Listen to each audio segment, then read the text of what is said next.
is ABC7 at 10. Good evening. Thank you for joining us. I'm Rick Cabrera. The Andress Eagles had a great run, but tonight the dream of a state title is over.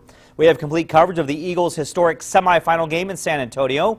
ABC-7 Sports Director Danny Mata is standing by at the Alamo Dome. But first, we're sending things over to ABC-7's Louie Del Rio. He has highlights tonight's big game.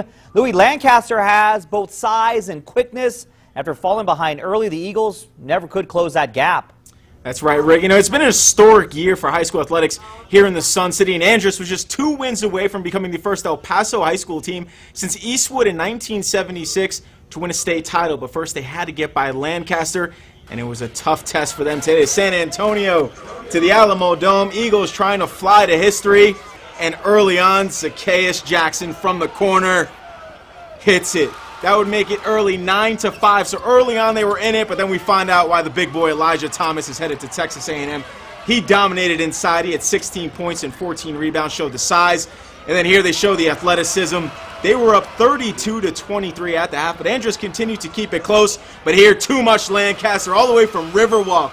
Hits the three, and the Eagles fall to Lancaster 69-48. And they move on to the state title game on Saturday against Beaumont-Ozen. Now ABC-7's Danny Mata joins us now with post-game reaction. He continues with our complete coverage from San Antonio. Danny. LDR, it was a tough night for the Andress boys. You know, they hung in the game for a while. They actually got all the shots that they wanted in that first half.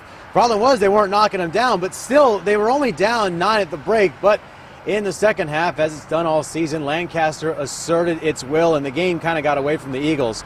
But still, a terrific season, and it really shouldn't diminish the accomplishment of this team. They're the first traditional public high school since Riverside back in 1995 to reach the state Final Four, and you'll see them right here getting their medals.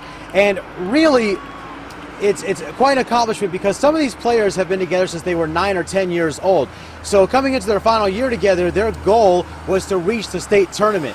They did that, and in doing so, they put El Paso hoops back on the map. Coach Forbes talked about what he'll remember most about this team. Their work ethic is incredible. Their grades, incredible. And the fact that they got here and busted their tails to get here, everything they did, they earned. They earned it, and they worked, and, you know, hard work paid off for them. We just got beat by a very, very good team. Feels good to put on for the community. I grew up in El Paso, and it feels good to put the city back on the map like Jim Forbes did back in the day. Just a blessing.